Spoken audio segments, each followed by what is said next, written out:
If you do 6 hours a night for 12 days in a row, that's the same as staying awake for 24 hours. You do 20 days in a row of 6 hours of sleep a night, that's the same as being awake for 48 hours. So Wow. your error rate and your cognitive changes. So now that's your ability to communicate, your ability to problem solve, your verbal fluency, your ability to do math, executive functionings, all of that is the same as somebody who's been awake for 48 hours after you've done 20 days in a row of 6 hours of sleep.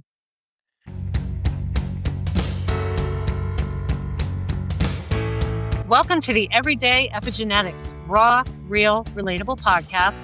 We're your hosts, Susan Robbins, certified epigenetic human performance coach, and Kate King, licensed psychotherapist, board-certified art therapist, and award-winning author. Together, we bring two perspectives, two styles, and one shared passion for epigenetics. On this podcast, we delve into topics such as environment, nutrition, fitness, mindset, social dynamics, and trauma as they pertain to epigenetic expression in a way that's relatable to everyone. We recognize that everyone's needs are unique. There are no one-size-fits-all solutions for your mind, body, and heart. The true magic lies within you. So if you're ready to create a radiant life through epigenetics and reclaim your authentic self, then buckle up. Here we go.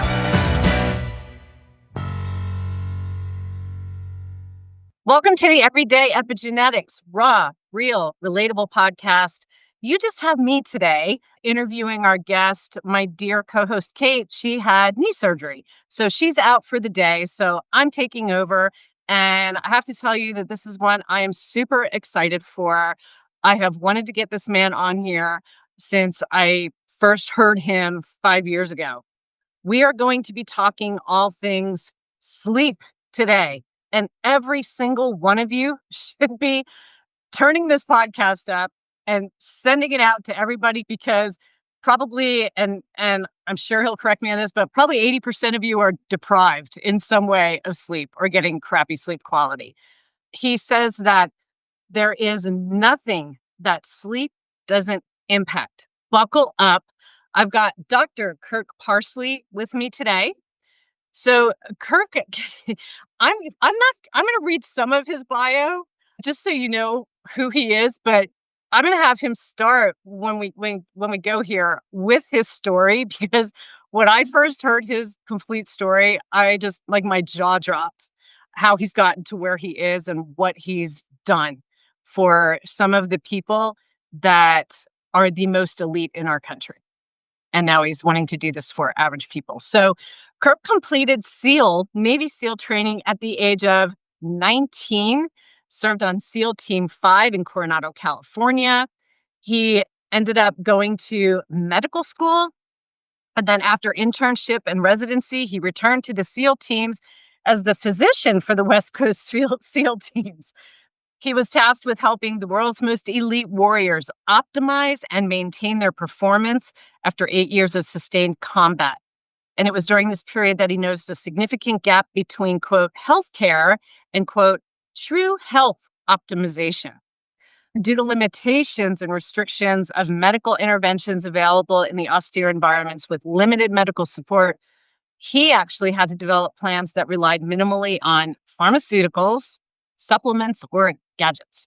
So his unparalleled success led him to become this sought-after medical human performance expert, not only for the SEALs, but also for various military special forces commands. He's parlayed that experience into private consulting for professional sports teams, international corporations, law enforcement, thank you on behalf of them, first responders, the Department of Justice, entrepreneurs, and executives. That's it. Just a little bit. That's all. He's certified in hyperbaric medicine, anti-aging medicine, hormone replacement therapy, and is currently pursuing a national certification in psychedelic medicine therapies. He dedicates a significant portion of his time to advising nonprofit organizations that support the SEAL community and providing healthcare guidance and treatment to veterans. Operating his practice and supplement business now. Welcome to the show, Doc Parsley. Thank you. That was a great lead-in. We should stop there. It sounds pretty good. was like, how do I break this down? Because it's a long one. I thought, how do I break this down? There's so much here, but I didn't want to give away too much to take away from your story, because I find it so fascinating how you started and barely getting through high school and to becoming this sought after doctor. So can you I just start with telling us this story? Yeah, well, actually, I didn't get through high school. I went to high school for 4 years, and after 4 years, I was a sophomore.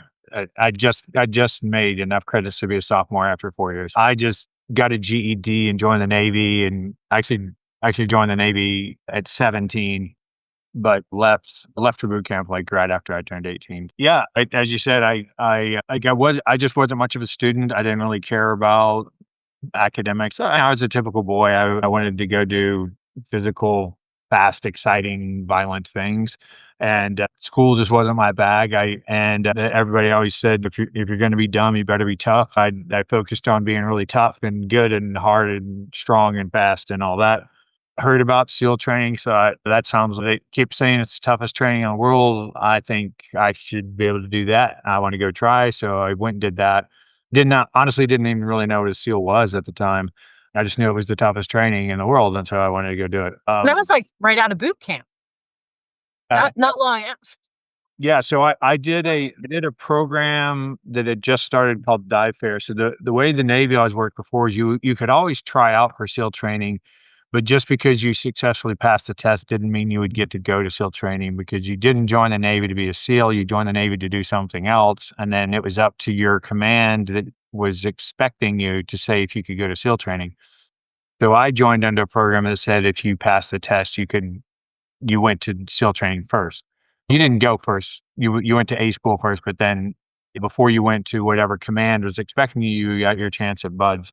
And of course, 85% of people don't make it, and so they end up going where they were slotted. But so I joined under that program, which required you to join for 6 years instead of 4. And I happily did that, and fortunately made it through SEAL training, and then never had to mess with any of the rest of it. And I was in during the Clinton administration and the first Gulf War, and it really seemed like we weren't really ever going to be seriously challenged in combat again as Americans, because the first Gulf War was just such a one-sided shellacking. Oh, yeah. I'm never actually going to be able to do anything. So let's go on to do something else. I didn't really know what I was going to do, but I'd always been interested in health and fitness, just to make myself better at the things I cared about. And so I thought maybe I'd be an athletic trainer, or maybe a strength and conditioning coach, or maybe a stretch goal would be a PT. And then to get into PT school, you need 2,000 volunteer hours. So I started doing my volunteer hours just in case. I did that at San Diego Sports Medicine Center. And then they pretty quickly hired me to be a PT aide. And then I essentially worked as a PT assistant the whole time I was in college. And then pretty quickly decided I didn't want to be a PT. The young doctors there at the Sports Medicine Center were about my age because of my SEAL team time. There's only a couple of years difference between us. So I became friends with a lot of those guys, and they're like, you should go to medical school. And I said, let's not be crazy here. I didn't graduate high school, but yeah, through conversations, they harangued me into it. And when it came time to apply to medical school, you have to go look at the books to figure out what schools you're competitive for, based on your GPA and your MCAT score. And that's when I found out the military had their own medical school. And I really didn't have any interest in going back in the military, but I was already married. I already had a kid. I already had another kid on the way. So it was a way to support my family and go to medical school at the same time. So it just made sense. So I did that. I figured I'd get back to the SEAL teams and be able to give back to the community that had really shaped me as a man. Yeah. I said, yeah, that'll be a good exchange. And then my whole sort of medical school internship was all really focused around orthopedics, because that was what I knew. And my only exposure to medicine had been sports medicine doctors and orthopedic surgeons. That's what a doctor was to me. And I'm a very mechanically minded guy. An orthopedic surgeon is basically a human carpenter, right? It's very mechanical. I already knew the tools. It made sense to me. I wanted to do that.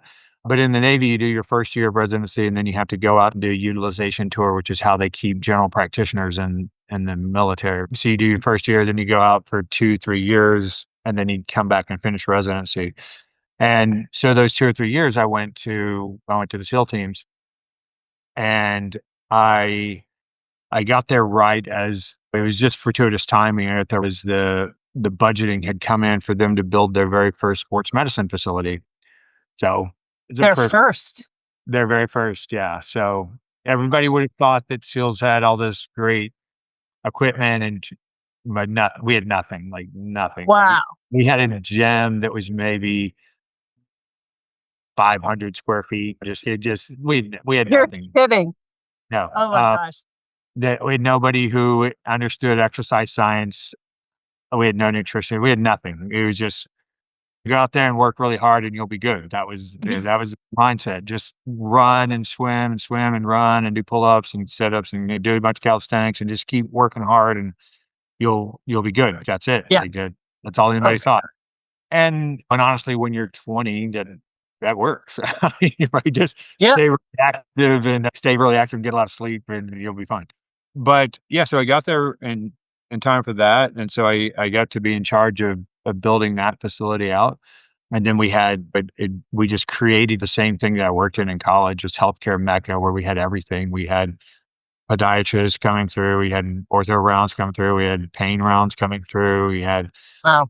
PTs and PT assistants and athletic trainers, and we had chiropractors come through and acupuncturists come through. And so we just kind of had it all. And then but we hired amazing people from professional sports teams, from the Olympic Training Center, from Division I colleges. We hired sort of the best of the best. And then once we hired all these amazing people, I was now the least qualified, dumbest guy around because I haven't even finished residency and I'm building this thing out and we're hiring all these great people. And in the military, when you're the dumbest guy around, they put you in charge. And so they said, you're going to supervise all these people. And so that was my job, was to supervise. And the SEALs are a lot like professional athletes in that they don't like to tell their doctors problems because the doctor is the most likely Right. guy Hold to on. the bench. And putting a SEAL on the bench is literally the worst thing in the world for them because that's their identity. And if you take them out of their platoon, you've really destroyed everything they've worked for, like that teamwork and camaraderie and all the guys they've been trained to the like it's literally the worst thing you can do to them. So they'll tell their Navy doctor everything's fine. I'm 100% great, perfect, no problems, no complaints, and then they'll go out in town and find a doctor who will help them with whatever issue. Oh they have, wow. just because they don't want to deal with the risk of being disqualified. It's a real risk because basically if you require any medication, you can't be a deployable SEAL because what if you can't get your medication? When I Is that first even got including like a sleep aid? Apparently Ambien was just like taking M&Ms, and there was no problem with that whatsoever because there was no consequences to that drug whatsoever. It just made you fall asleep, and it was perfect, and there's no side effects or nothing. But any other drug, and that's an optional thing, right? Like, you're just taking it because you want help sleeping that night. You don't need it per se. But when I first got there, there was a young guy who had just mild thyroid insufficiency, and the doctor right before me had put him on a super low dose of thyroid, and he was disqualified. And I got there, and he was trying to deploy and go back with his guys, and they wouldn't let him. Oh, And so I brutal. so I got on the phone with his CO, which amazes me in retrospect. He's over there in a combat zone with real stuff to do, and he's talking to the doctor, this young doctor back at the teams, trying to talk him into taking this one guy. And he did take him because I convinced him. I'm like, look, he'll perform better with his medication, but if he doesn't have it for 6 months, he'll be fine. He'll slow down a little bit. He might suffer a little bit. He'll be able to do his job. And he ended up taking him. The guy went and had a good deployment. But yeah, so there wasn't a whole lot that I could do. And the SEALs started coming in the office because they trusted me as being a SEAL. They trusted me with their secrets of what was going on with them. And they basically came in and told me that they weren't performing well by their standards, by their own self-assessment. They came in and said, my memory's down, my attention's down, my cognition suffering. I don't feel strong. I don't feel athletic. I don't feel powerful. I don't feel energetic. I'm just grinding. SEALs are great at grinding. But that's really what we select out for, is people who can grind. And they came in and just laid out what really sounded like metabolic syndrome, right? Now the guy sitting in front of me is jacked. He got muscles on his muscles, no body fat whatsoever. And I'm getting fatter and slower and weaker, and I'm working harder than ever, and my performance just keeps going down. I can't pay attention. My mood, I'm snappy with my kids. I'm snappy at work. Sex drives down. Maybe sexual performance is down. Like I said, it just sounded like metabolic syndrome. And I honestly had no idea how to help them. I was like, why? Okay. Nothing that they said reached the level of disease. They just weren't performing as well as they wanted. And I was a Western trained physician. I knew how to recognize and treat diseases. They didn't have any diseases, so I didn't really have any tools, but I just said, we'll figure it out together. I literally started by sending them to the hospital to get lab drawn. And I had them draw every lab that I knew how to interpret, which turned out to be 98 serum markers.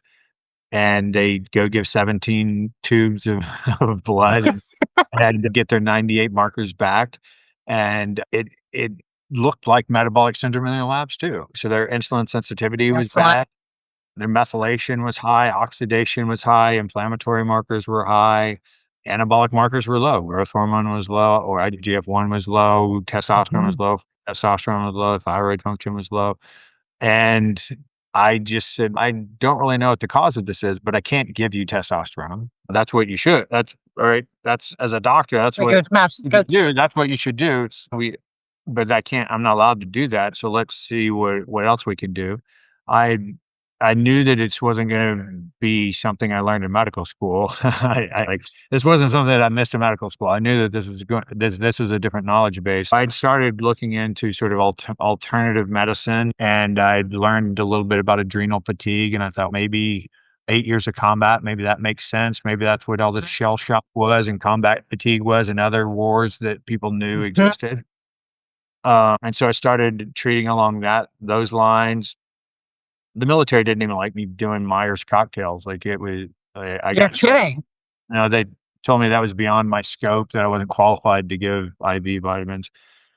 And I really just got smacked for everything I did. I'd give them supplements, and they'd say that those aren't part of your profession. You don't know anything about supplements, and you don't have any training. And so it was a real battle. I sacrificed my career to help the guys, but that wasn't a tough decision for me. I was there to help the guys in front of me. I wasn't there to satisfy the leadership. So anyway, not a single guy who came in my office complained about sleep.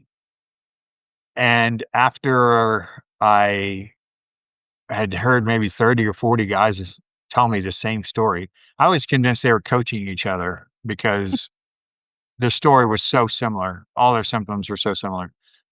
And I just remember one day, and I'm ashamed to admit, but it probably was 30 or 40 guys had come in my office and sat there for an hour telling me their complaints. And it just snapped when this guy told me that he took Ambien. And I thought, it seems like a lot of guys have mentioned that. And I made a note in the margin, and then we continued on with that guy. When he left, I went back to the records, and every single guy who had been in my office was taking Ambien. Wow. But I'd been to medical school. I'd taken pharmacology. I knew that Ambien was a GABA agonist or GABA analog. I didn't really know what GABA did for sleep, so I was like, let's see if there's anything there. And it was interesting, because we had a community that was like, I'll sleep when I'm dead. Sleep's a luxury. If you're hard enough, you won't need to. We go a week without sleep during training, just to prove that it's a luxury, that you don't really need to. Yeah. Oh, do yeah. whatever you want to, right? Yeah. And so that's what we did. And so these guys didn't even think to tell me that they weren't sleeping. So I had to go back and re-interview all of them. And every one of them was like, oh yeah, I wake up at 4:30. I can't go back to sleep. And then I just get up and I think I'll just get up, I'll go to work, I'll work out. I won't take any naps. I'll work hard all day. And then when I come home tonight, I'll be really sleepy and I'll get a good night's sleep. And I'd say, okay, how long have you been doing that? And they would say 5 years. And I'd say, well, Oh, tonight's the night. Keep going. Like I think your plan's going to come together eventually. Let's see. And fortunately, a lot of the lay audience doesn't know that when a pharmaceutical company applies for FDA approval, they are the ones doing the research. Now, technically, they're hiring third parties, but that's only a technical distinction because they're creating the third party research companies that are doing their unbiased research. And the pharmaceutical company owns 100% of the research, and they give the FDA the relevant research. They don't give them all of it. They just give them what's relevant. And wow. and then they pinky swear that we're not holding back any bad stuff. But if they get sued, then they have to produce all of their research. And fortunately, Ambien falls into the Z drugs. So Ambien and Lunesta and these GABA analogs, GABA agonists, they fall into this category called Z. And the Z drugs had been sued. And they Really? only about a year before all of this happened. And so all of the research had come out. And it turns out that they knew everything that these drugs did. And they knew that they didn't actually improve sleep. They improved the perception of sleep. So they dissociate your neocortex from your lizard brain so that you don't really process and remember. You can have, and I've done this, you can have a completely lucid conversation with somebody under the influence of Ambien that's an hour and a half long. And then they eventually go to sleep and you talk to them the next day about that conversation and they will remember zero. Like none This of is that. basically amnesia. It's like Right. it's a pharmaceutical amnesia induced. And what they were getting sued for was the fact that they knew this and people were taking their drugs, dissociating their neocortex, which is the part that makes us human, that makes us smart, that especially the prefrontal cortex, right? The part of our brain that Mhm. allows us to weigh our options and make a decision or figure out if something's a good idea or not, right? Yeah. And when your prefrontal cortex is impaired, you don't make great decisions. And when your entire neocortex is impaired, you really don't make great decisions. It was worse in areas that had gambling and prostitution and things like that available to them. But it happened all ubiquitous, right? Everywhere where these drugs were used, it was the same story that people were engaging in these animalistic sort of behaviors, right? God. The lizard brain activities, which are fighting, speeding, Your or primal things, right? Oh, these primal behaviors, everything that leads to survival of the species. So these people were going like in Vegas, people who lived in Vegas were taking this drug, going to a casino, gambling away their life savings, remortgaging their house and whatever, doing ridiculous things, picking up prostitutes, things that they don't ordinarily do, and then going home and going to bed and having no memory of it, and Oh waking my up the God. next day going, "What do you mean my bank account's empty? How is that possible?" And that's what they were sued for, and then it turns out that they knew that behavior existed. And it also Well, turns out that the Z drugs on average, you fell asleep 13 minutes long or 13 minutes sooner, and you slept for 37 minutes longer, but you reduced REM sleep by 80% and you reduced deep sleep by 20%. So then it was a net loss, and they knew it.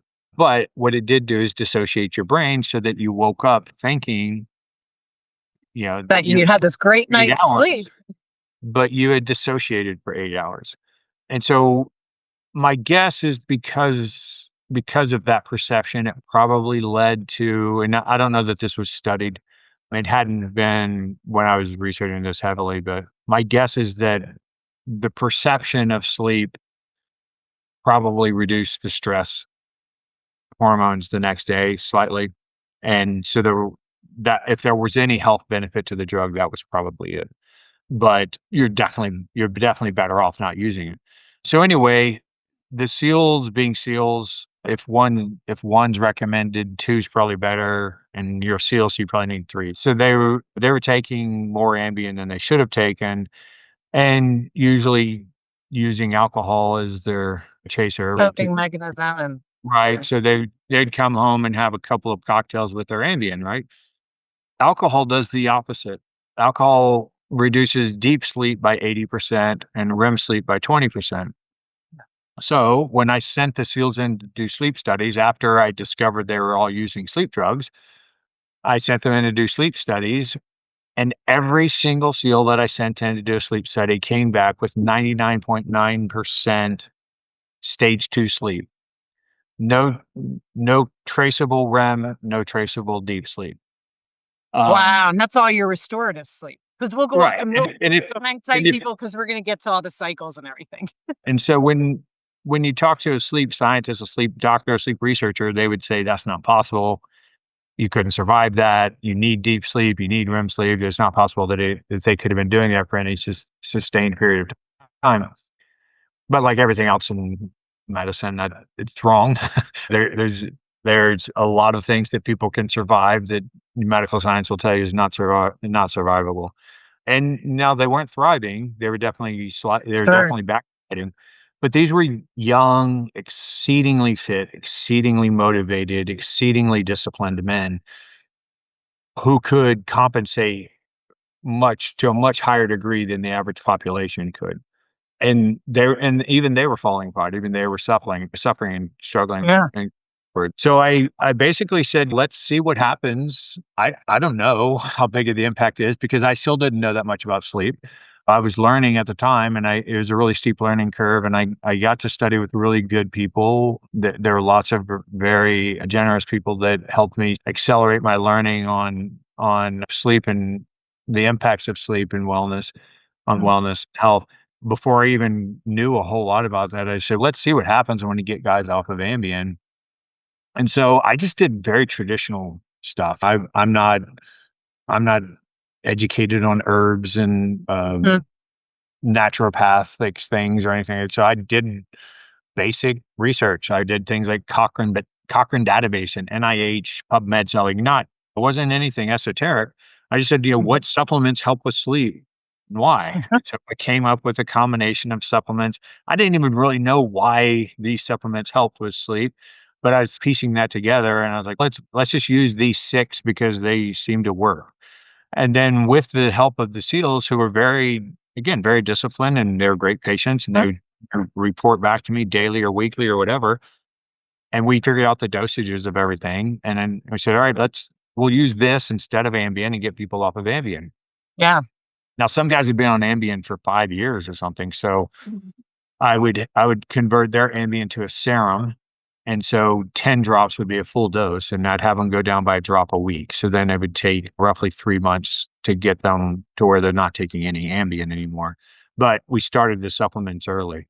And then as I learned more, I basically figured out why all those supplements worked. And it's basically all the constituent elements that lead to the production of melatonin, a slight dusting of melatonin to initiate the process, some GABA to slow down, lower the resting potential of the neurons, some L-theanine to help the GABA do its Love job. L-theanine. And then a few years after that, a few years after my time with the SEAL teams, some research came out about phosphatidylserine decreasing cortisol, not decreasing cortisol, but slowing down cortisol production. So in effect, decreasing it. And so I added that like after I got out of the SEAL teams, but that was about it. And I got everybody off of Ambien and went on these supplements instead. Started supplementing during the day with DHEA and pregnenolone and some adaptogens for their adrenals and things like that. And lo and behold, everybody's testosterone tripled and everybody's Oh my God. IgG doubled and tripled, and everybody's CRP went from 13 down to 0.02 or something. And their labs fell into place for what they should have been, right? So when you think of a very physically active, strong, robust, athletic 28, 32-year-old guy, that their labs started looking like that. And Yeah. their performance increased. Now, it wasn't 100% solution for sure. And it wasn't until the last year that I was there that I figured out another major component of it was all the traumatic brain injuries that the guys had. The threshold for we used to, like when I went to medical school, we learned that the only way to get a traumatic brain injury is to be physically hit in the head Hit on the head. somehow, whatever. There has to be physical contact, and you have to lose consciousness. So if you strike either one of those things, then it wasn't a TBI. And I have a very good friend that I went through SEAL training with. So we've known each other since we were 18, and I did his separation physical when he was getting out of the SEAL teams. He did, I think, 23 years or something, and he was a DEP group SEAL Team 6 SEAL who they did way more combat than anybody. Yeah. And he had actually had a frag grenade at his feet that had blown up, and he had body armor on, and so he survived it. Obviously, got pretty severely injured, and he had fragment that had come up through the soft palate and gone through the hard palate and into his brain, and he was blind in one eye. And he didn't have a traumatic brain injury, according to the Navy, because he never lost consciousness. Because it wasn't oh my God. And I was like, he has like foreign material in his brain. I said, that kind of has to be traumatic, doesn't it? I mean, You know what's sticking with me here? And I jotted this down earlier. You become a SEAL to be the toughest of the tough. You think you're going to get all this battle, but yet your battle is with the medical community in the Navy itself, Right. not out Right. fighting those battles. Right. It turned out to Right. be your battle you ended up fighting, which is just Right. so Right. ironic. Yeah. But wow. Yeah. So lo and behold, we've learned, and unfortunately, we learned this through suicides. We have a suicide epidemic like anyone in any military organization does. And one of our corpsman SEALs knew that there was something wrong with his brain, but couldn't get any medical acknowledgement of that. And so he was doing what he could to help himself, and he really couldn't. He ended up suiciding and leaving a note that he wanted his brain studied. And when we studied his brain, they sent it to a pathologist at Stanford, and he had amyloid plaques all around his brain. And Explain that for our listeners. so basically, you can think of amyloid. Amyloid plaque is something like a scar or something like, or atherosclerosis, if people know what that is, like the hardening of the arteries they call. So basically, anytime your body has to deal with chronic inflammation, at some point, it fixes that chronic inflammation by putting a wall around it. So when it does that in your blood vessels, it puts calcium plaque. It builds a little calcium wall, and calcium is hard. Just calcium in your bone is hard, and it builds a little calcium wall so that your body doesn't have to continue fighting that inflammation in your vessel wall, and that's what we call an atherosclerotic plaque, and that's what shows up on a calcium score. And if you injure yourself, you cut your skin or something, there's a ton of inflammation down there, and it's trying to repair. There's not a repair mechanism possible to like just reattach everything perfectly. So it lays down this fibrin plaque, which we call a scar. And in your brain, it's called a beta amyloid plaque, but it's the same thing. So it's a type of protein that your body lays down when it's tired of fighting a chronic inflammatory condition, or what we call medical loci, like a little small area of inflammation. Your body just puts beta amyloid down there. Your brain puts a beta amyloid in there, and that's what's associated with basically all of the neurological diseases that we know about. Alzheimer's. Yeah. Yes. Yeah. So like all age-associated neurological decline has some sort of beta amyloid plaques. Now, there's also something called tau protein, which is more specific, but it's again just it looks like it's just an inflammatory response to lay down these plaques. And he had it through the whole brain. Yeah. So what we figured out. So everybody was comparing it to the NFL CTE, right? And the NFL has very focal injuries wherever they hit with their helmet. And it's usually by the time you go to the NFL, you've specialized in a position for a long time. So you're hitting the same way, so it's usually only one side of their frontal cortex. And then there's what's called a counter to, where your brain goes back and forth, and then you'll have an injury in the back. And they'll have beta amyloid plaques here and In those here, or spaces. here and here, like in the front of their head, in the back of their head, where their brain going back and forth. What we found was the SEALs had it across their whole brain, and then Oh, nobody really knew how to figure that out. So what's going on there? It doesn't make any sense from a physiological standpoint. And it actually, a lot of the foundational work was one of the orthopedic surgeons that I trained under, a guy named Michael Langworthy, and he'd been a former jet pilot, a fighter pilot, and he became a doctor, and he had a lot of interest in blast injuries, and it was through his work that people got the idea of that blast wave, moves everything as it goes through. You've seen videos of this, right? And sure. something blasts and everything moves, right? But does everything move at the same speed? No, right? A piece of paper and dust, dirt, that all flies really fast. Trees, the leaves off of trees, cars sway, windows break, things move, but not everything's moving at the same speed. Well, that's what happens when a blast wave goes through your head. And what they did is they created a completely transparent skull out of a polymer that had the approximate density of a bone, and they made a skull, and then they made a brain with layers in it, approximating the density with different materials. And then they set off a blast wave, and with high speed photography, they filmed it, and then they watched the blast wave go through the brain. What happens is as the wave comes through the brain, the whole brain sloshes like this, and everything of different density moves at a different rate. And so it causes things to shear off of each other. So the dura shears off of the blood vessels, and the blood vessels shear off of the gray matter, and the gray shears off of the white matter, and the white matter shears off of the vesicles, and everything just moves at a different speed. And then the brain, sort of the lizard brain, that's a different density than the neocortex, and all that shears. The brain stem is shearing off of that. And so everywhere there's an interface of different these guys had beta amyloid plaques, because it turns out that it's only 1.09 Gs of blast force that causes a traumatic brain injury.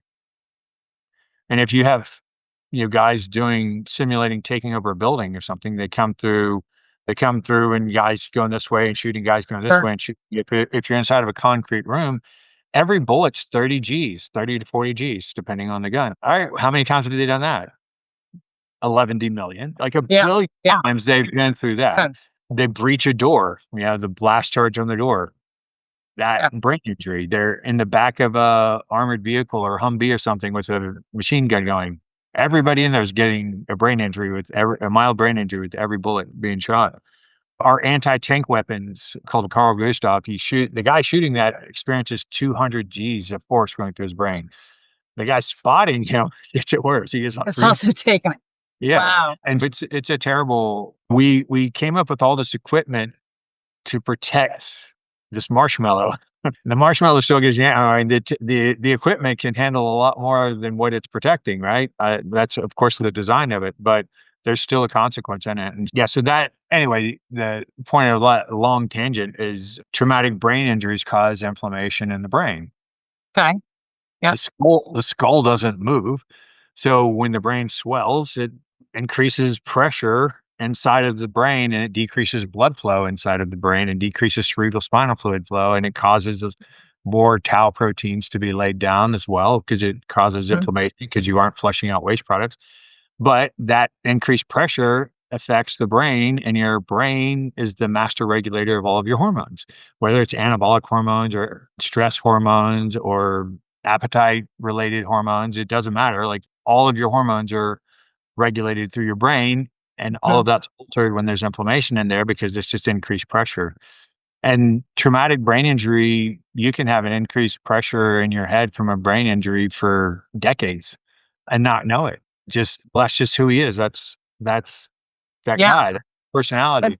But if you wouldn't have had that, if you wouldn't have played football, if you hadn't have been a boxer, if you wouldn't have raced motorcycles, if you hadn't have had that bad car accident, there's a good chance you would have been a substantially different person. And you do all that, you go into the SEAL teams, and it's just a part of life, and it's been affecting humans for a long time. But the more dynamic the equipment becomes, the better the weapons of war become, the more we're impacted. more consequences there are for forces. So it turned out that that was a big component as well. And so now when I work with SEALs when they retire, I spend about a year with them, helping them repair from their career. And So brain does and sleep and does sleep play a part in that? Because we have the lymphatic system in the brain, right? That Mhm. that occurs during Right, sleep, correct? And so right. are you So yeah, able to, because even for the here's my question. So for the normal person like me out there, I'm a coach. So I'm not out there like getting my head banged or having right, explosions around me, and most of the listeners here. And so when the brain is repairing, that's during sleep, right? The absolutely. lymphatic. Uh, But if someone has something like this, because there are going to be people listening that have TBIs or know somebody that has TBI, and can the brain repair from that? And is sleep a major quotient of that repair? Because I'm thinking of a friend of mine that I know, I worked with her. She has a TBI, mhm. and yeah, is that where sleep plays a big Yeah, factor there? yeah. So as you mentioned, actually, it's been during the time that I've been studying sleep that the lymphatic system was discovered. And what that is so the structural cells of the brain's very spongy, soupy, almost gelatinous, right? It does have a structure. You take the skull away, the brain holds its structure, and what holds that structure is there's neurons that actually hold structure, and those during sleep, during deep sleep, and we can talk about the stages of sleep right after this if you Yes, want. for Um, sure. during deep sleep, all of those contract, they squeeze themselves down, making themselves smaller, not affecting the structure itself. Just like you think about the anchors or the pillars holding your house up, whatever, if they just got 30% smaller, but your roof didn't come down at all, everything just stayed the same. And it creates passages for the cerebral spinal fluid to flow through and flush out waste products.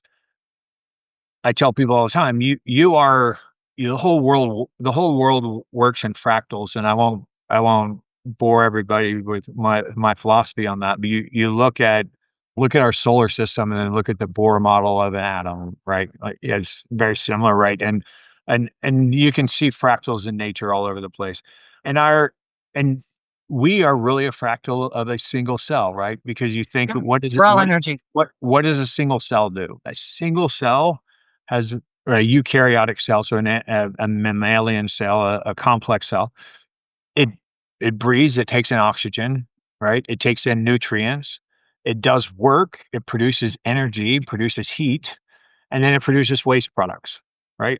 And that's what we do, right? And it has a sleep wake cycle. Every cell in your body does. It does different things during sleep than it does while you're awake, just like you do different things while you're asleep than you do when you're awake. And so you are a fractal, the big fractal of 3 trillion cells. And so if, let's say, for some reason you couldn't get rid of your waste products, do you think that might make you feel sick as an organism? Of Would course. be an issue, which And is that's what happens in our brains when there's too much pressure because we have inflammation, we have too much pressure, the lymphatics can't flush out waste products. When you stay awake for really long, prolonged periods of time, when you should be sleeping and you don't get that lymphatic flush, right? You're building up waste products, which just like any other waste product, it's repulsive. You want to fight it, you want to get rid of it.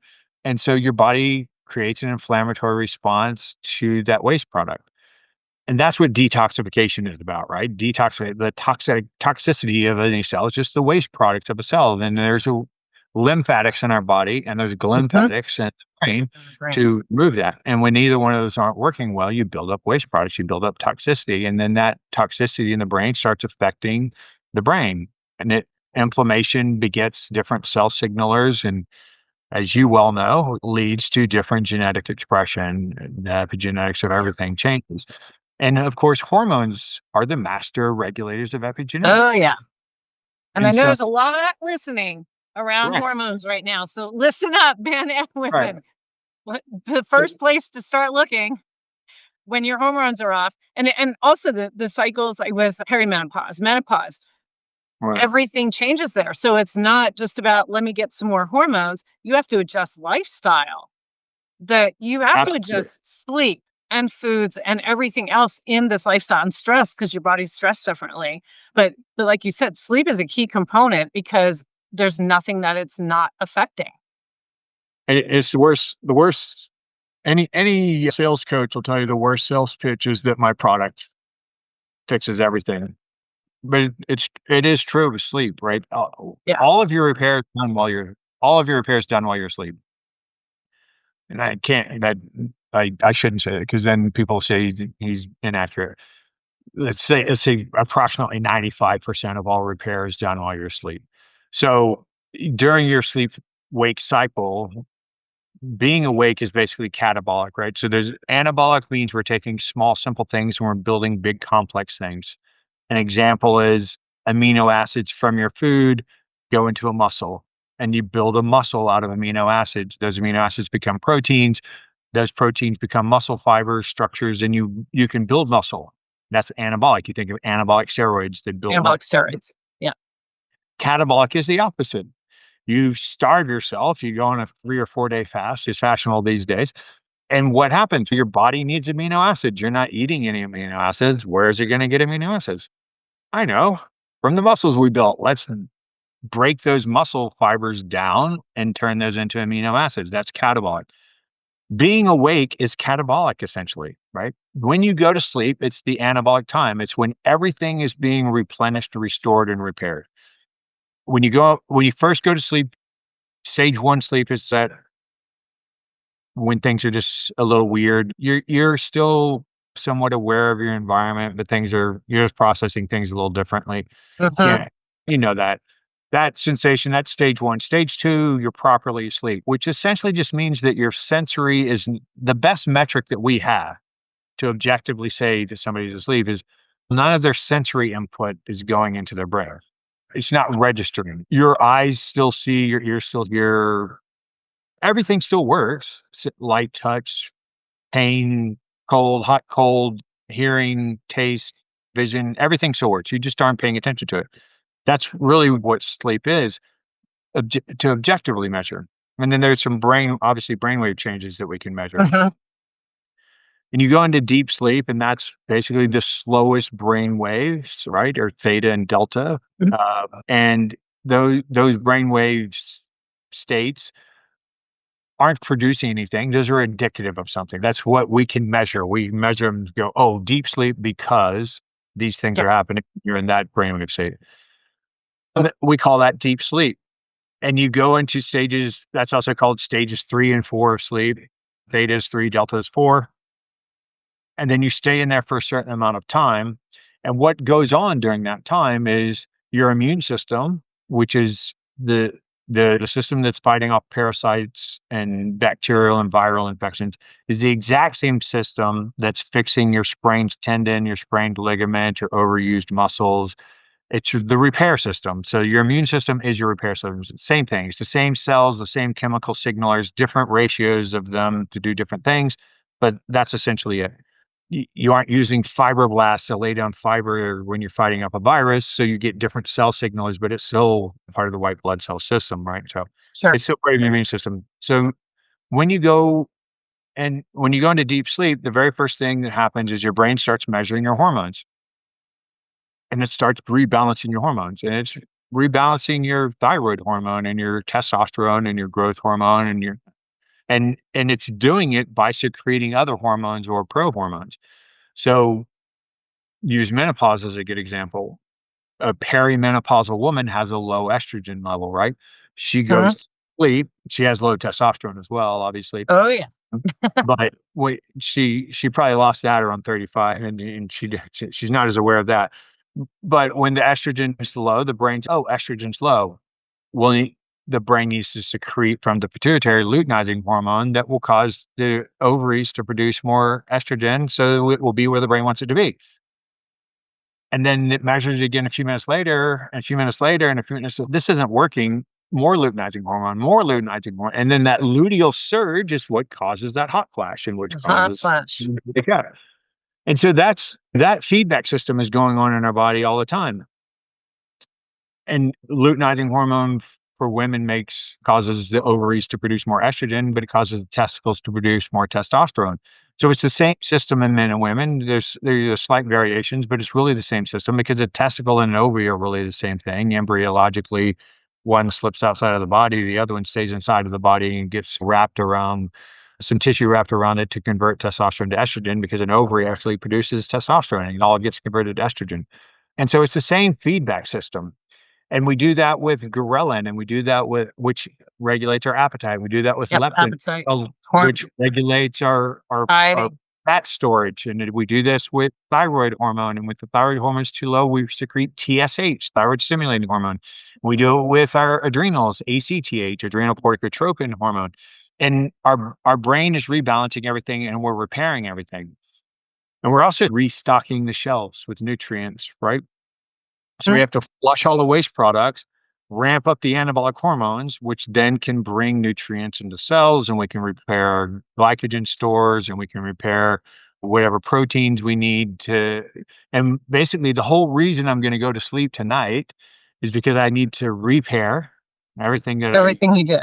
depleted and damaged today, and I need to prepare for tomorrow by restocking the shelf, so to speak. Mhm. And my brain and my body are going to use today as the template as to what I need to be better at tomorrow. And if I could repair 100% and then restock the shelves 100%, I would wake up exactly the same every day and I would never age. To the extent that I can't completely repair and can't completely restock and restore and repair, to the extent I can't quite do that, that's how fast I age.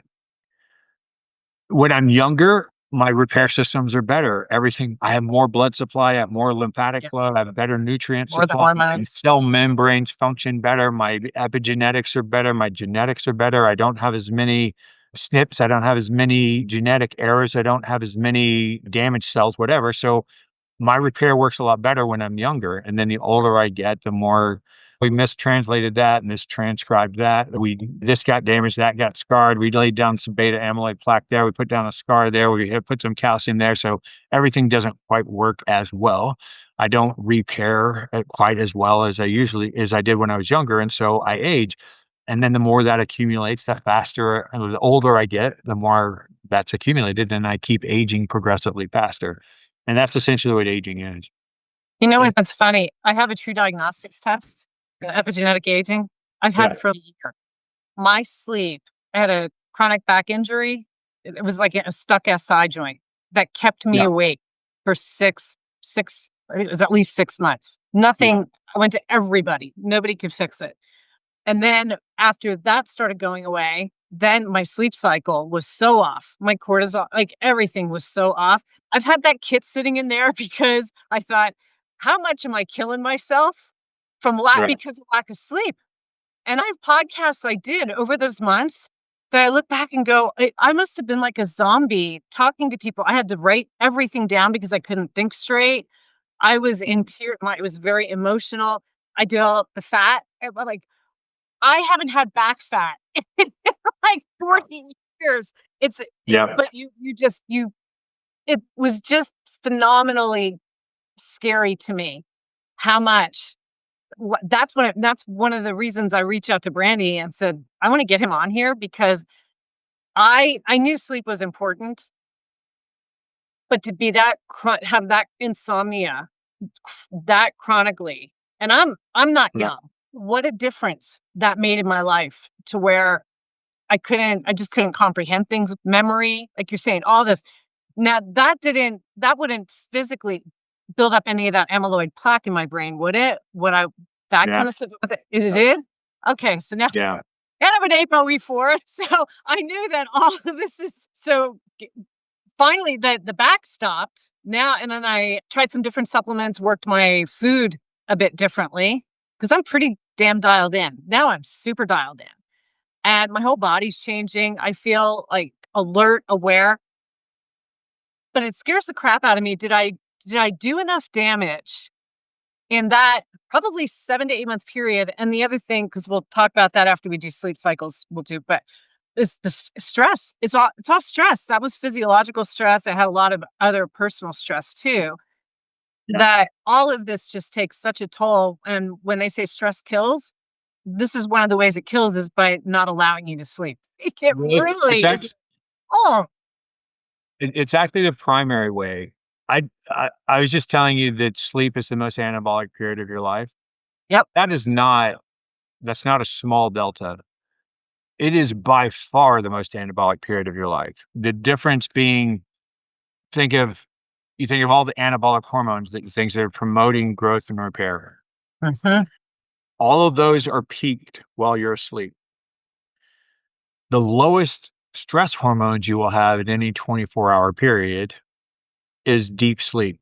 That's because your anabolic hormones are the highest, your catabolic hormones are the lowest. Stress hormones are catabolic, like I was saying. So being asleep is anabolic and being awake is catabolic. Now, when you don't get enough sleep, I just told you the reason I'm going to sleep tonight is I need to repair from today and I need to prepare for tomorrow. And my brain and body's goal is to do it so well that I can do tomorrow. I could do the exact same thing tomorrow better than I could do today. And it would cause me less damage and less deplete fewer resources, right? That would be the ideal. So that's what my brain and body are shooting for. And obviously when you're young, that works. When you're a kid, you wake up bigger, better, stronger, smarter, faster, all that. Yeah. You get older and it starts going the other way. To the extent that I can't repair, I compensate. And how do I compensate? Compensate with stress hormones. That's what the Huh? stress system does, right? So people think of stress hormones as negative, bankrupt, car crashes, people shooting at you, things like that. No, stress hormones keep you alert and proportion to your environment. So Yep. if you lived in a cave and you didn't have any light and everything was artificial and it was just cold and dark all the time and you had artificial lighting in there, you would still sleep after you caught up on your sleep deprivation, you would still sleep approximately 8 hours a day because that's what the circadian rhythm is. And your stress hormones would go up and down. And what would wake you up without any light, without any noise, without any temperature change, what would wake you up is stress hormones because cortisol keeps you alert. And the higher your cortisol, the more alert you are. That's why when you go into fight or flight, cortisol is maximum. You are the most alert you can possibly be. And you're superhuman. Why are you superhuman? Because there's danger. You need to Yeah. get away from whatever that situation is. So your body marshals all of its resources to make you superhuman to be able to get away from that. There's a cost to that, of course. You're eating yourself. You're using up all of your stores and you're shutting down things that you don't need to do, like reproduction and digestion and right. There's all these things that Yep. are no longer essential because it doesn't matter if you can digest your food if the tiger gets you. It doesn't, right? It doesn't Yep. matter if you can repair your damaged ankle or fight off a virus or a bacterial infection. None of that matters until you get away from this threat. And so stress hormones maximize and make you faster, stronger, mobilizes all your glycogen stores. You have more blood glucose. Your vision, your pupils open up. You take in a broader field of vision. You can see more. Your reflexes are faster. Your pain threshold's higher. You take blood flow away from your skin. So if you get cut, you don't bleed as much. You become superhuman. But if you lived like that for probably 24 hours, you'd be dead because you just eat yourself up. So just think of a little bit of stress hormones keeps you awake. A lot of stress hormones, fight or flight. How close do you want to get to fight or flight every day? Not that close. Right. Right? You don't No. you want to get No. that close every day. You just want this normal cortisol that keeps you alert in proportion to your environment, and your environment isn't that stressful, and you don't need a whole lot of stress hormones. And then your stress hormones come back down to a level lower than what wakes you up in the morning. That would make sense because how can you go to sleep with more cortisol than woke you up? How you fall asleep? But that's what people do all the time. I can't go to sleep. No kidding. You And then I work can't on wake up. and so Back an ass all day. Caffeine. More then caffeine. and then what happens, right? What happens is you wake up. So let's say I need 8 hours of sleep and I choose to sleep 6 hours. I just chose I just chose to cut my reparative and we didn't get into REM sleep yet, but that's restoring my brain and memory and emotions and all that other stuff. But I just decided to cut all that short by 25%. So I didn't repair and prepare 25% as much as I could have, right? I did a 75% effort. How am I going to compensate the next day? more stress hormones. How much more? Probably 25% more, is an approximate guess. And now my stress hormones are going to be 25% higher all day. And now when I try to go to sleep at night, my stress hormones are too high. So now I can't sleep because I didn't get enough sleep, right? I chose to not sleep enough. Now I have high stress hormones. Now I can't have a hard time falling asleep. Now I get poor quality sleep even when I do sleep. My stress hormones get higher. I can't sleep because my stress hormones are high, and my stress hormones keep going higher because I'm not sleeping well. And that's the cycle that most Western Absolutely. countries are trying to get out of. And Yeah. that's what ages people faster. If you've ever seen those pictures of 19-year-old kids go to combat and you see a picture of them 2 years later and they look like they're 35. Exactly. And they just lived with a whole lot of stress and that aged them. And they're physiologically older. Their Yeah. telomeres are shorter. They have more methylation damage on their DNA. Like you can measure Oh, yeah. and and test these hormones that we're talking about. Those your hormones go into the nucleus of a cell, right? That's what sex hormones do. Testosterone goes into the nucleus of the cell and it affects epigenetic expression and it affects protein synthesis, right? Transcription and translation and 100%. Yeah. everything that's going on in the cell. And that's affecting every single cell of your body is affected by these hormones. And so if you don't get good quality of sleep and your hormones are low and then your stress hormones are high, guess what? Those affect DNA expression as well. Oh, yeah. And Oh, yeah. and now you have it's like the methylation and acetylation changes in the epigenetic expression, and when you change that in the hippocampus, guess what? Your memory doesn't work as well. Change that in the prefrontal cortex, and guess what? That region of your brain doesn't work as well. What does it do? Prefrontal cortex is your executive functioning. That's what allows you to be the smartest animal on the planet. That's what allows you to make a decision. It allows you to weigh the options of 3 different decisions and figure out what the best course of action is. It allows you to interpret what somebody else means when they're talking to you. It allows you to interpret my facial expressions while we're talking. Sure. What does your spouse really mean when they say that? What was that little twitch in their eye when they did that? What did that mean? All of that is subconscious, right? Subthreshold. We aren't paying attention to that, but it's affecting our processes and it's affecting our emotions and it's affecting our energy stores and our thoughts Yeah. and all of And that. also when you have people like I'm the compound heterozygous with MTHFR. So I have one of each SNP. That's pretty impactful. Right. And then I'm also a COMT-AA. We have all those micro awakenings. I'll look and I haven't moved. I'll wake up in the same position. Now I'm sleeping great. I wake up in the same Right. position. It looks like you had 20 little white slashes on restlessness. That Right. allele can be just a little bitch. Plus, it's that very slow breakdown of a lot of these stress hormones. So Right. when you have somebody that's even predispositioned like this genetically, that's going through tremendous amounts of stress, and like you said, it might not be like you said a car crash or something, losing your job or losing your home, but it could be being in a toxic relationship 24/7 at your house, right? You can't Right. ever get out of that stress mode. And then you're It can trying be to a fight? it could be chronic pain, it could be a chronic injury, it could be Yeah, a the back, job right? it could be a job that you hate, it's commuting in traffic, it's even a mildly toxic environment, like literally environmental toxins being around you, pesticides and whatever, particulate in the air, all of these things are stressors, and we Yeah, are creating more and more of them, and the tighter you moved in New York City and everything's compressed and there's a whole lot more. There's a whole lot more noise. There's a lot more noise stimulus, a whole lot more vibration, a whole lot more threats, a whole lot more particulate matter, a lot more chemicals. All this stuff builds up. Like the more compressed we get as a society, that happens more and more. And I like you were talking earlier about having been law enforcement and doing shift work. We know for a fact, we know for a fact that people who do shift work have a higher incidence of cancer. yep, We know for a fact that there aren't a whole lot of careers that allow you to do like night shift your whole life, but there are some careers that do that, law enforcement being one of them.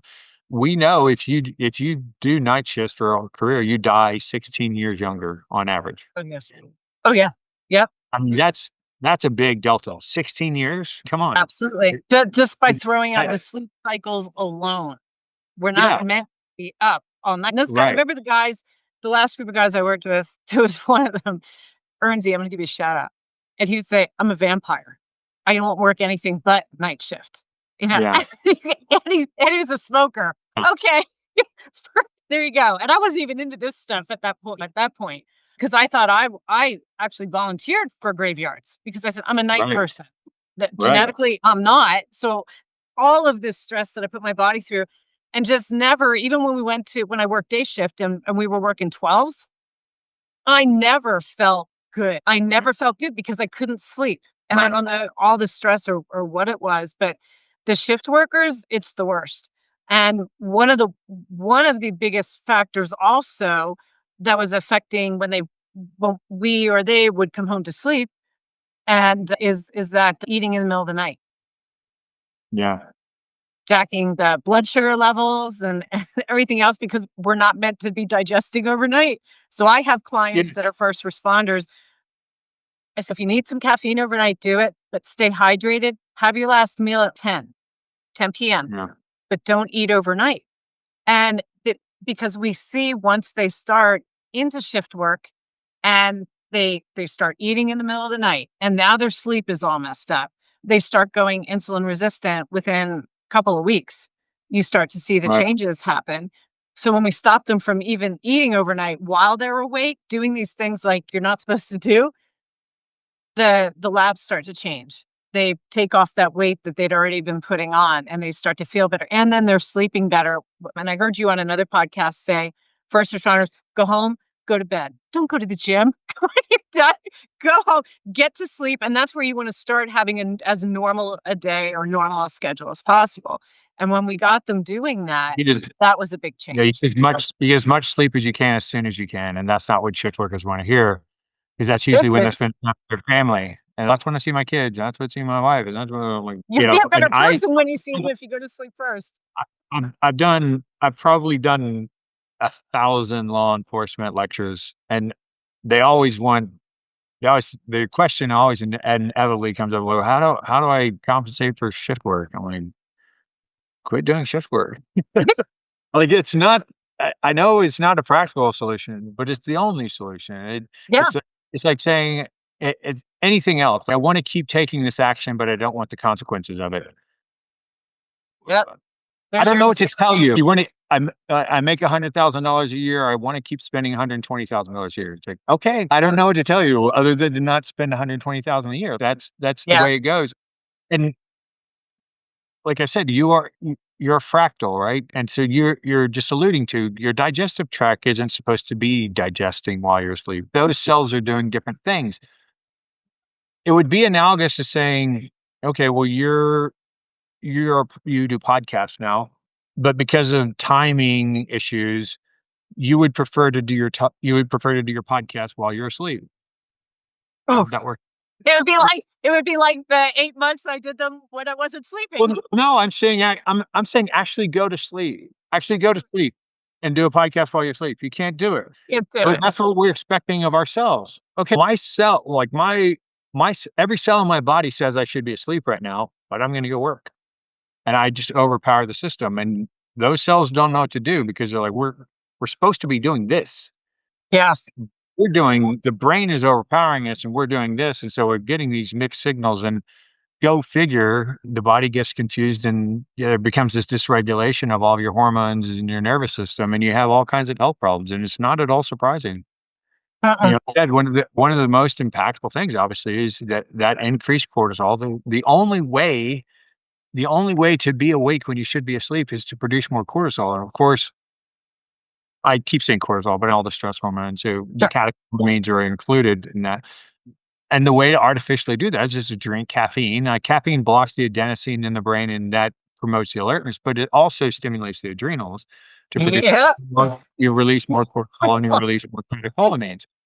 And then that leads to an increased blood glucose, and that chronically elevated blood glucose decreases insulin sensitivity, and that's the backbone of everything, right? Insulin It is. sensitivity It and the is. Yeah, foundation of even with health.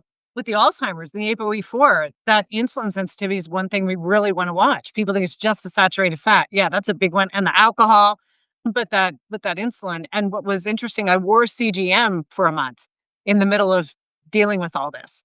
And food wise, I spiked one time with food, and it was a Fuji apple and almond butter, which shocked me. And I spiked up on that. But for the rest of the month, I stayed super because my glucose when I had measured was at a 98. And I thought, how the hell am I at a 98 with how I eat? So Yeah. it was super telling, but I was spiking with stress. I was looking Yeah. like, oh my God, it wasn't food. There was a stressful event and I would spike. And so then I had I had it retested after I started sleeping and started getting better. And I'm back down. My insulin was down at 3, I think it was. What a Wow. huge difference to see. Even my cholesterol, my lipoprotein fractionation, my particle sizes, I was very low risk. They went up to high risk. This No. is what stress does. When you're Right. and when you're not sleeping, and I just want to hammer this into people, when you're not getting sleep and 6 hours, sorry, it ain't gonna cut it. And I know you said that that makes you one of the most disliked people when you say this, but I want you to hammer in about the 8 hours. Now we know that COMTA with the A allele in there, especially in AA, tends to have more of a propensity for a little bit shorter. So Right. if I get 7 to 8, 8.5, I'm great. But I noticed that my sweet spot's about 7.5. Right. Just because of those micro awakenings. But how hammer this in, please. Talk about the importance of this 8 hours. I want you to do that. And then I also want you to talk about, because you can be in bed. And this is why I wear the wearables and I tell people wear the wearables because you might be in bed for 8 or 9 hours, but you're only sleeping. Last night was a Yeah. weird one for me. I was in bed for 8 hours, but I only slept 7 because I knew I woke Yeah. up a few times. It was weird dreams. So talk about the quality versus the quantity, but this 8 hour time frame, why this is so important for people to strive for and not say, and I'm hoping my clients that I'm working with right now, this is why I'm bringing this up because I want to say, not, but it's 6 hours and it's good 6 hours. It's 6 hours and you're in your 60s. Well, let's work with this. So I'm going to turn it over to you for that. Yeah. I think back in the '70s, Arnold Schwarzenegger told people just to sleep faster or something if they wanted to be champions because they needed more time to train or whatever. But turns out that was bad advice. So the the 8-hour reference has been well established since sleep medicine began. So William Dement was the godfather of sleep medicine. Sleep science is really, really young. It's about 70 years total. And he did something called the bunker trials. And the bunker trials were that they took largely college students because who else is going to participate in this? And they put them in pill bunkers. And so they're basically a cave, a man-made cave. And they put them in a room for 12 hours a day. And no, I'm sorry, for 14 hours a day. 14 hours a day and then in this cold, dark room, thankfully. And then 10 hours a day, go do whatever you want to, come back 14 hours a day. And they did this for months. And they paid them enough money to attract people to do it. And Yeah. what happened is the average person slept about 12 and a half hours when they started this study. But then over time, everybody progressively slept less and less and less into where almost everybody slept 8 hours, like within 15 minutes. And if you think about it, that means that they sat in a cold, dark room. This is obviously before cell phones or anything like that. This is in the 60s. So they had nothing to do. They had basically a toilet and a bed in a cold, dark room. So they sat awake for 6 hours a day in this room with nothing to do, which is pretty hard to do for almost anybody. If you put anybody in a cold, dark room for 6 hours, Oh my God. they're almost certainly gonna fall asleep. Yeah. So then that's been reproduced multiple times, and you can do a more a gentler version of that, if your lifestyle will allow, is basically you say, I'm going to go to sleep at the same time every night, and I'm going to wake up without an alarm clock. And after a certain amount of time, you will start waking up at the same time within 15 minutes every Right. day, no matter what happens. You completely black out your room. You do all the sleep hygiene things you can do. You black everything out. You have your room cool, and you get no noise pollution and all the other stuff. And you will wake up roughly at the same time every day if you go to bed roughly the same time every night. And that's how much you need. That's the only way for anybody to say that's exactly how much you need. However, as it turns out, after decades of research, 99 point some percent of people fall within 15 minutes of 7.5 hours. Most people, the bell curve peaks right around 8. That's 68%, whatever that 68.5% of the bell curve within 5 minutes, I think, of 8 hours. But there's tails. There are people on either end. And I think maybe 6, 7 years ago, the super sleeper genes were discovered, and it hit the newspapers, and it was people claim that these super sleepers, the way the media reported it, was these super sleepers need way less sleep than everybody else, and people like Donald Trump, who claim to sleep 3 or 4 hours a night and have their whole life and function just fine. Now, there's two caveats to this. One, the research did not say that people with super sleeper genes need less sleep than everybody else. They still need the same amount. They just don't suffer as much as the rest of us. They don't break down Okay. as quickly. It's like running a marathon, right?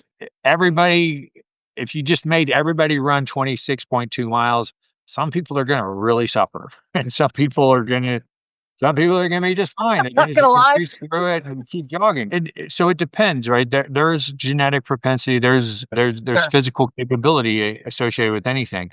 However, all it showed is that those people suffer less. They still would be ideal. They would still be the best version of themselves, probably closer Mhm. to that 7.5 hour mark of people. Now, the other thing is that the genetic combination of those super sleeper genes, to have all three of those, basically approximates getting struck by lightning while being attacked by a shark. Almost nobody has all three of those genes, right? It's a very, very, very rare situation. Do you happen to know which genes those are? I used to know. Dan Stickler taught them when they first came out. I don't remember. One of them is a clock gene. I want to say it's a clock. Yeah, I thought one was a clock because I vaguely remember. And it's Sir 2 or something like that, and I can't remember what the third one was, but I'm pretty sure that was that combination. Yeah, so it's a very rare situation. So it turns out that to the extent you could say use the word everybody to mean anything, everybody breathes. That's a little more finite, but just about everybody needs right around 8 hours of sleep. We use that number, and we use that number as a foundation for all sorts of sleep research. So when they do sleep research now, when they start looking at the impacts of sleep deprivation, they don't like to have people not sleep. In fact, the Guinness Book of World Record won't even entertain that record anymore because they consider it too dangerous to go and see how long you can go without sleeping. People die, people have psychotic breaks, like lots of bad things happen when you push that envelope. So now when sleep researchers are looking for sleep deprivation, what they do is what they call short sleep, which is they take away 2 hours of sleep, so you sleep 6 hours instead of 8. And guess what?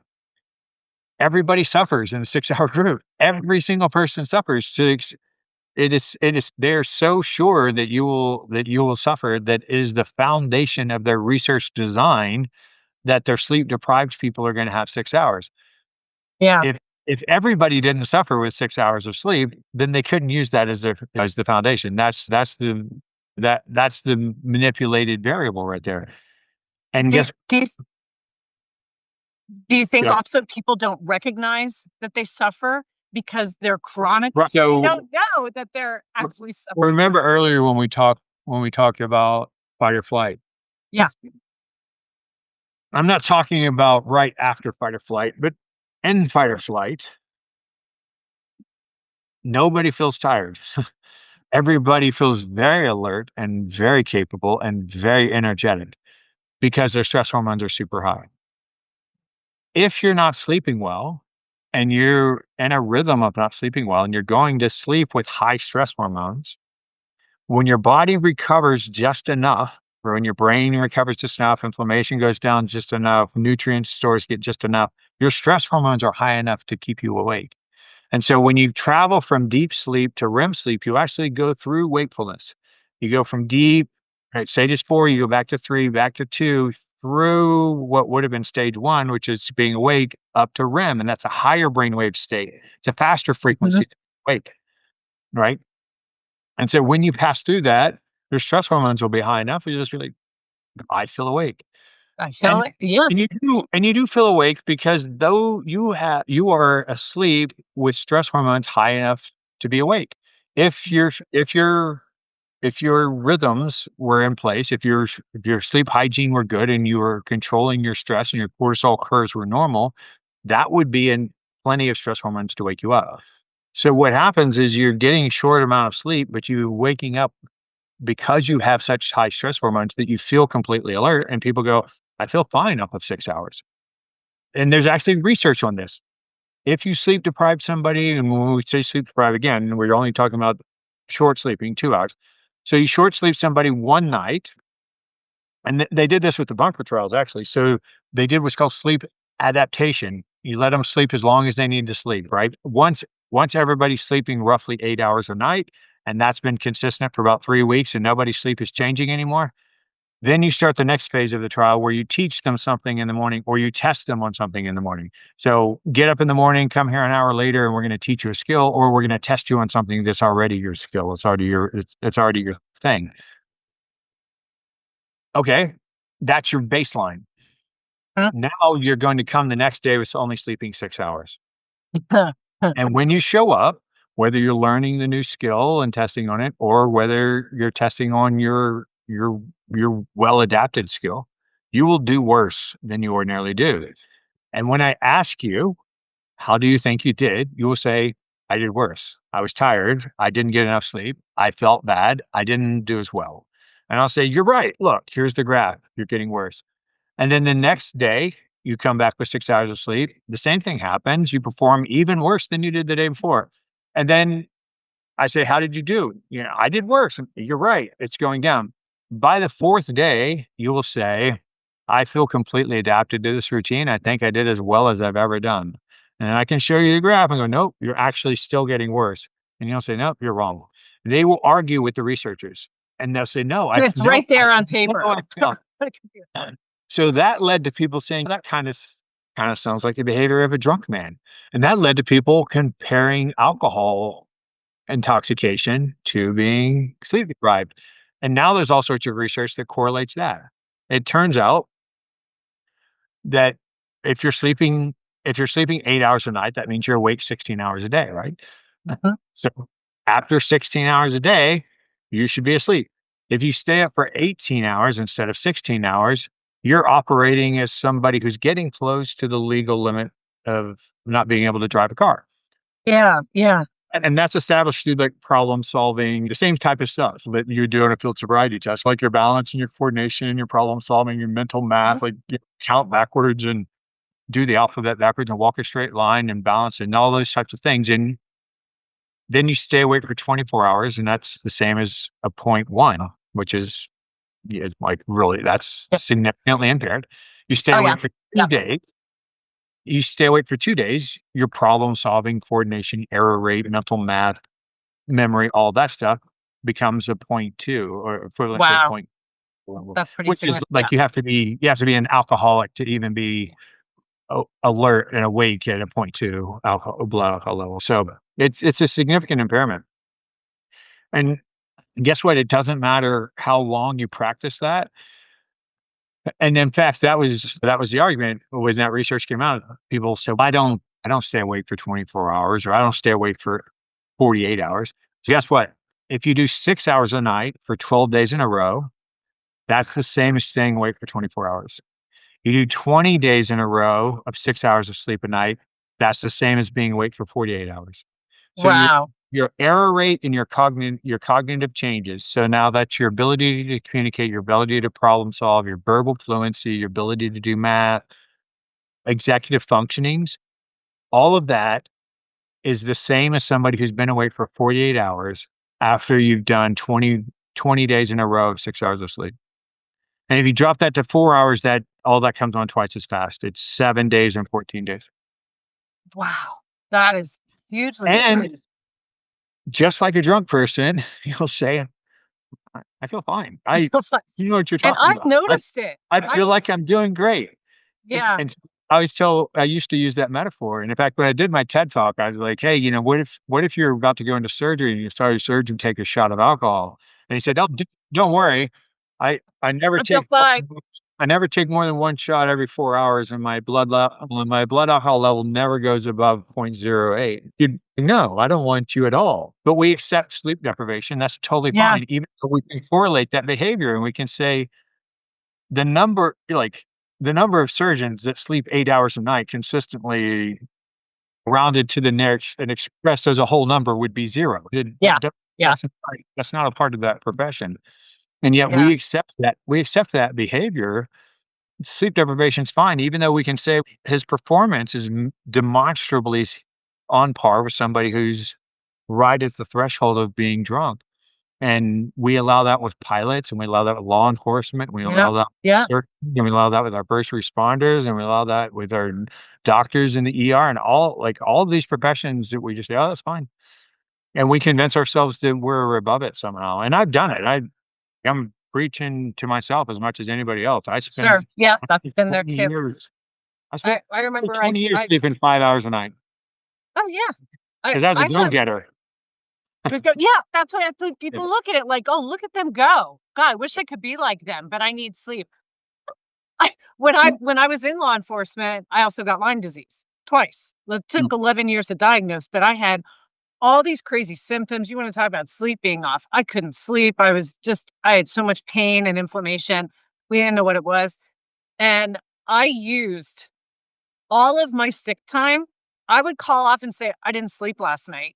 I'm not coming Yeah, in because there was no way that I felt responsible enough to carry a gun and make right. decisions on no sleep. And they're like, Make you're not life and sick. death decisions, yeah. You're not sick. Yeah, Why can't you come in? Because I'm not, I'm more danger. I'm more of a liability than other people out there. And then you'd have a guy, you can't make this up, would go to the bar till 2 a.m. and come out on a shift at 4:30 drinking. yeah, yeah, How are you ready to go? No, I don't drink anymore. And I've noticed if I'm asleep, I'll go to concerts. I'll go to one in Denver and say it's a midweek. And last one, the traffic was so bad, I get home at 1 a.m. Like, holy crap, this is not good. I'm not good. 11's my cutoff to where I start feeling a difference. right, And I woke up the next morning, I'm like walking into walls. right. And because I haven't drank in 5 years since I found out about the ApoE, right? Forget it. No wine is good enough for that. But it literally is a feeling because I'm so in tune, and this is where most of us aren't this in tune, that it literally is a feeling of being loaded. Again, the coordination's off. I'm like, I'm not even gonna bother to go to the gym. I can't think straight. I don't process, and I want to eat, and I don't eat junk, but I'm like, God, I wish I had something sugar here. That's what I Right. want, right? These are the things our body and we're just not in tune to that. So when you get people listen, when you're not losing weight, it's not just the menopause. It's not just the thyroid. For guys, it's not just having your dad bod. There's a reason why these things are happening. And one of the first things they ask is what's your sleep like? And the Yeah. majority is just Well, because your appetite your appetite is determined by your sleep, right? So the neuroregulation of your appetite, which is essentially appetite. All appetite comes from neuroregulation, right? It's all hormonal. And so your appetite is set the next day based on how well you sleep tonight. And if you think about it, why is a donut like a breakfast food, right? What's the rationale behind it? Why did that ever exist? Coffee and donuts, like, why did that ever exist? I think it's okay, if I since a human is the only animal on this planet that will sleep deprive itself intentionally, Every other animal only does it if it's starving to death or if it's being preyed upon. If it's being stalled, it will sleep as little as possible so that it can try to get away from its predator, or it will sleep as little as possible so that it can go as far as possible to look for new food. Mhm. And with progressive sleep deprivation, it will take riskier and riskier behavior. It will get closer and closer to other dangerous situations. It will eat other food. It will try to eat things it's never tried to eat before. It's all for survival. And it's very, very, very realistic to assume that humans are wired the same way because we've only started sleep depriving ourselves since the Industrial Revolution and rural electrification, since the invention of the light bulb and essentially being able to work at night and to be able to do things at night where we couldn't do it before. So it's very reasonable to believe that our brains perceive our sleep deprivation as a threat, right? Either we're starving or we're being hunted. And so we're going to secrete more stress hormones. One thing our stress hormones are going to be higher because we aren't getting enough sleep and our body's compensating for that. And of course, that affects our blood glucose level, which is affecting our glucagon secretion and insulin secretion and insulin sensitivity and all of that. And insulin affects sex hormone binding globulin and sex hormone binding globulin and insulin both affect thyroid, and that affects pre-testosterone and pre-estrogen levels. And so everything's affected by this elevated blood glucose. My leptin is my fat telling my brain how much fat I have. Hey, enough leptin. We don't want to store any more fat. So the next time I eat some calories, instead of storing them as fat, I'm going to do this other thing with it. So that's what we call fuel partitioning. All of that's regulated. And then my ghrelin, which is basically my appetite regulator, right? It's basically my stomach telling my body like how much processing it's doing, my GI tract and my body going, okay, well, that's too empty. I'm gonna increase appetite. If ghrelin's higher, then I'm gonna increase appetite. And if my leptin sensitivity is low, that means that my brain believes I don't have enough fat. And if I Mhm. don't have enough fat, how am I gonna survive the famine that I'm obviously going through? Because I'm sleep deprived, I'm obviously in famine. So my fuel partitioning is gonna be different the next day. So what do you need if you're starving? I need glucose to operate my brain, right? Now, a Mhm. lot of people know that you can use ketones as a subsidiary fuel, but you can't fuel the brain 100% off of ketones. You always have to have glucose. So to protect itself, the brain's going to go, okay, glucose. We need glucose, right? Yeah. And then I need fat because if I can, it's easier to store fat than anything else. Like if I can eat fat and store fat, that's an efficient fuel system. So if I fry some sugar bread and fat, and that's a donut, right? And then I'm gonna drink caffeine to block the adenosine receptors so that I don't feel so tired. And now I've recovered from my short sleep is because I have all this blood glucose, I have tons of fat, and I use caffeine to block that and stimulate my adrenals a little bit more. And that's I think where the kind of that westernized idea of a pastry and coffee comes from. Yeah. Yeah. This has been just a fascinating conversation. So, what would be any last tips you wanna put out there? Like maybe what's the most important things for people to pay attention to, or for sleep hygiene? What would you like to leave the audience with? There's so many things. I'll just say a couple of quick things instead of one thing. It's hard to improve something that you don't measure, but it's also possible to stress yourself out by measuring, right? So make sure that you're balancing that input, right? Keeping a sleep journal is just as effective as wearing a wearable. If you want that extra information and it's not stressing you out, go ahead and wear a wearable. Realize that a wearable is an algorithm and it's an approximation, and don't don't don't use that as a surgical instrument to say exactly how prepared or ready you are for the next day or anything like that, right? It's an Just a approximation. tool. It's a tool.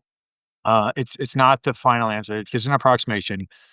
I have patients who have no interest in wearables, and they write down what time they went to sleep, and they write down what time they wake up, and they write down whether or not they feel like they slept well, if they got up to go to the bathroom a lot, or tossed and turned a lot, or whatever. And then they write down how their day was before they go to sleep that night. And that's it's just as good. Great. Figure out the measurement where you want to be. And then all of sleep hygiene is just basically regulating your body to be part of the planet, which you are part of the planet, right? You're designed to be awake when the sun's up and asleep when the sun's down. And that's what sleep hygiene is. Blue light, most people know this, blue light in the eyes means you're So blue awake. light, do you recommend the Lack blue of light lack of blockers? yeah, so if anything to decrease the blue light, that's how we evolved, right? The sun went down, the blue light went away, that led to a trigger of melatonin, melatonin went off, that leads to production of GABA, GABA slows down the brain, the sun went down, the earth cooled, we cooled, our body temperature went down. So we can't see well at night, so when the sun went down, we tucked ourselves away. We weren't out climbing trees and doing dangerous things and running through the dark because we don't see well at night. Decrease your activity, slow yourself down, decrease mental activity, and then cool yourself off. That's all of sleep hygiene falls into one of those three things. It's decreasing blue light, it's decreasing the stimulus, or it's decreasing your body temperature. That's all sleep hygiene.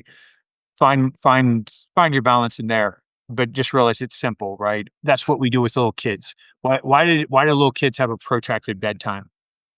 Because it takes time to get ready to go to bed. Guess what? It does when you're 55 too, not just when you're 5. And Right. so spend some time getting ready for bed, right? Like, why do you give a kid a bath? Because you don't give a kid a 100-degree bath, right? You give a kid an 85-degree bath, which is 14 degrees cooler than his body temperature, and so you bring his body temperature down. Why do you put a onesie pajama on them and powder them up? Because you're decreasing the stimulation to the center, right? And you don't take a kid who's banging trucks together and put them in bed and say, "See ya," and turn off the light. Doesn't work, right? Because they need to settle their brain down.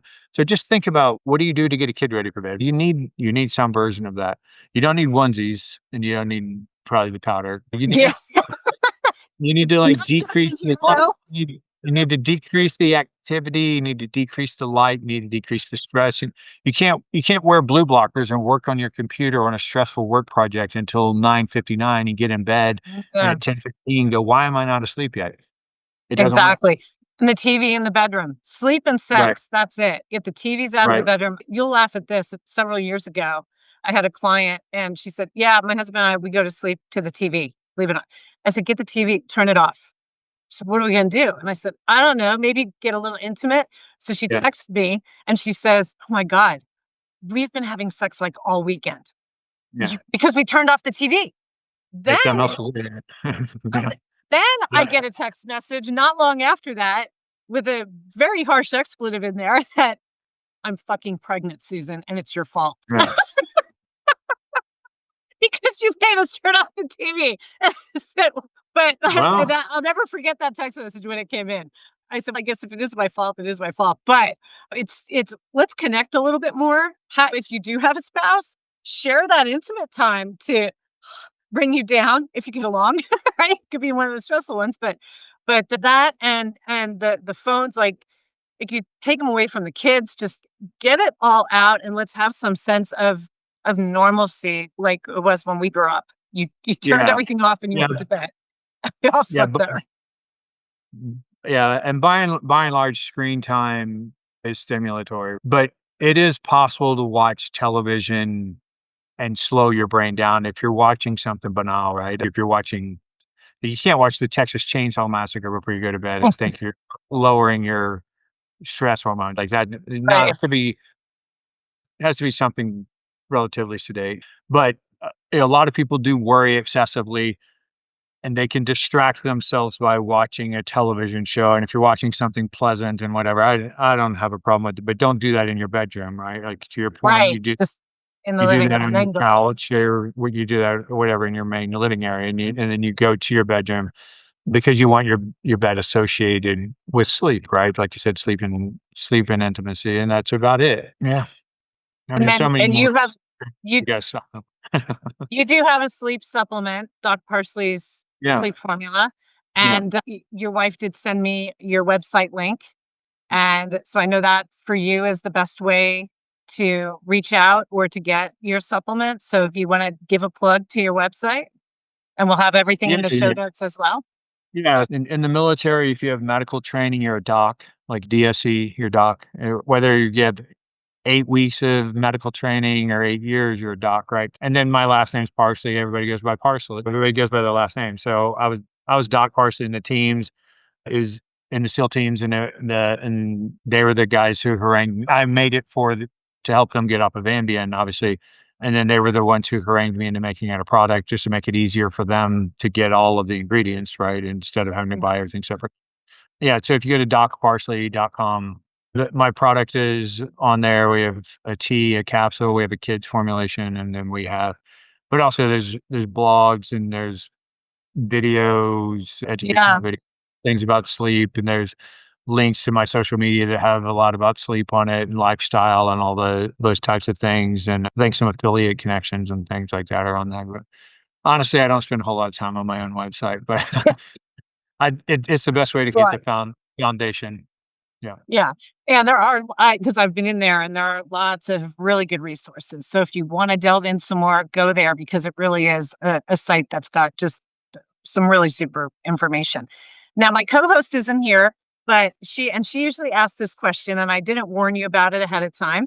But she has a book, and her business is called the Radiant Life Project, all about your living your best life authentically. Yeah. And I'm the epigenetic human performance coach. I'm all about lifestyle. So we always ask at the end is how are you living your most radiant life through epigenetics? I think 95% of the solution for all health, wellness, whether we're talking about psychological wellness, physical wellness, performance, longevity, 95% of that is all lifestyle. Sleep is I used to teach that there was 4 pillars of health. I said there's sleep, nutrition, exercise, and stress mitigation. And stress mitigation can be meditation, it can be prayer, it can be community, it can be mindfulness training, whatever. There's lots of ways to stress, and then there's lots of ways to exercise. There's not a whole lot of ways to eat correctly. Eat what you evolved to eat. That's kind of where I flesh out on it. Yes, and then sleep was obvious. After being in this game for 16, 17 years or whatever, I changed it and I said, no, there's 3 pillars. There's exercise, nutrition, and stress mitigation, but those sit on the foundation of sleep because sleep impacts every single one of those. Your ability to get benefit out of exercise is determined by your sleep, right? When you exercise, you don't get better. Yeah, When you go to the gym, you get weaker. If you do 100%. well in the gym, come out of the gym weaker than you went into the gym, you get stronger at night when you're sleeping, when you repair. Your fuel partitioning, what you do with the food that you eat is determined by how well you sleep. And we've talked ad nauseum about how much your sleep affects your stress hormones, which is what your stress mitigation is all about, right? That's what Yep. all those techniques are about. I focus on that. Like the sleep is completely non-negotiable for me. The rest of I can't say completely non-negotiable, but by and large, that's what I flex the least on.